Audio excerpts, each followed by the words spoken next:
creating a calm start and end to each meal.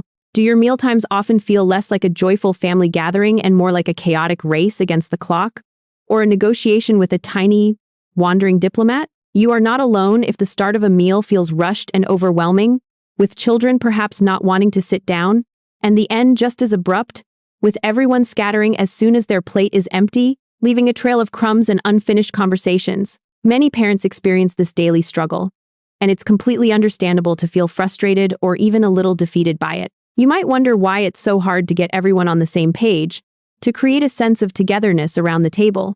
The truth is, for young children, chaos isn't just inconvenient, it can be genuinely dysregulating. Their developing brains thrive on predictability and a sense of safety.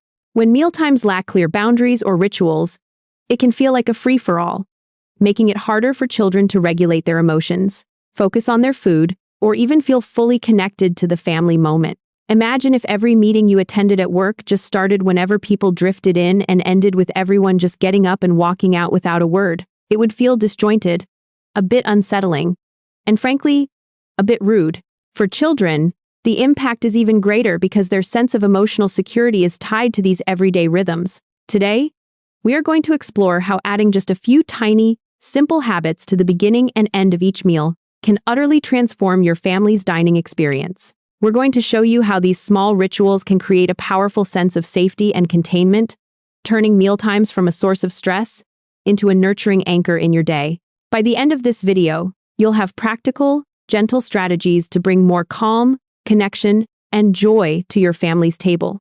If this is resonating with you already, please take a moment to like this video, subscribe to Wise Parent, and tell me in the comments how old your child is. We love hearing from you and understanding the beautiful ages and stages you're navigating.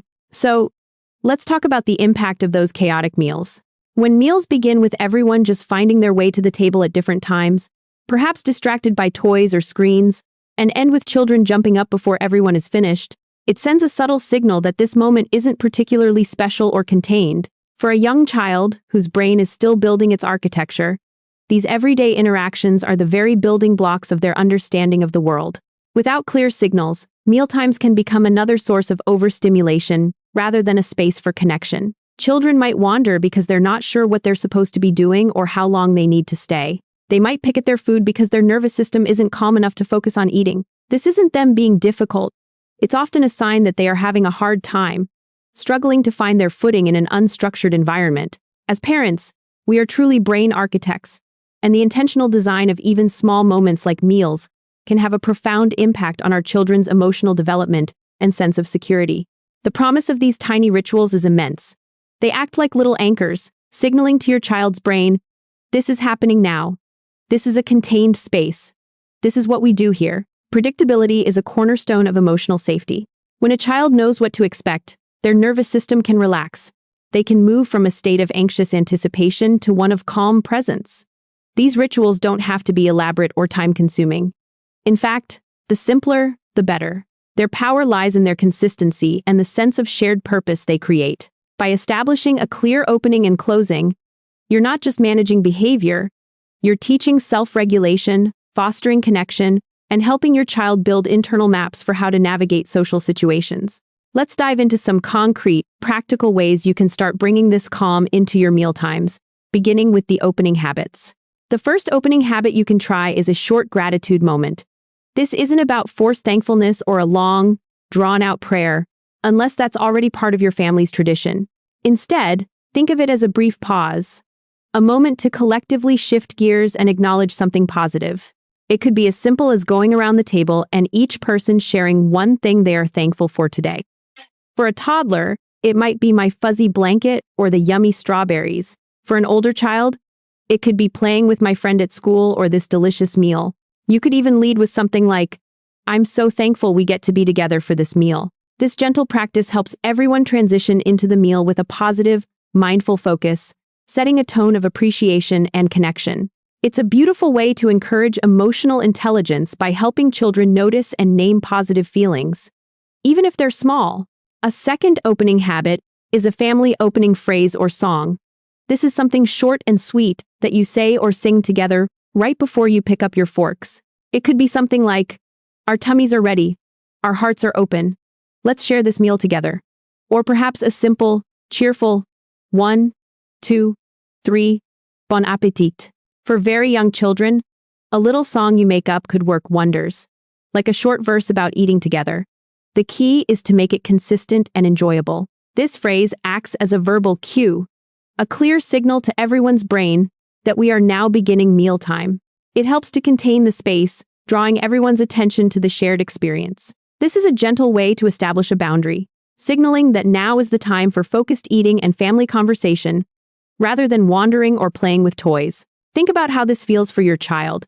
Instead of a vague instruction to come eat that might feel like an interruption, they get a clear, joyful signal that prepares their brain for the transition. This predictability reduces anxiety and provides a framework for their behavior.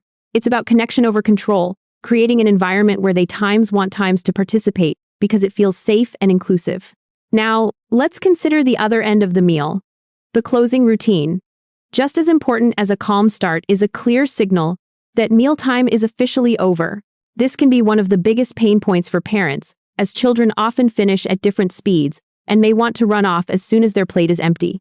Without a clear closing, the meal can just fizzle out, leading to children feeling adrift or parents feeling like they're constantly chasing their kids to stay at the table. Your closing routine should be just as simple and consistent as your opening. It could be a specific phrase like, "Mealtime is finished. Thank you for sharing this meal," followed by a small, shared action. This action might be everyone helping to clear their own plate and put it in the sink, or wiping down a specific spot at the table. Even a toddler can help carry a small, unbreakable item or wipe a placemat. This isn't about strict chores, but about a communal act that signifies the end of the shared event. It teaches responsibility and contribution, not through demand, but through participation in a family ritual. Another effective closing routine is to have a transitional activity ready.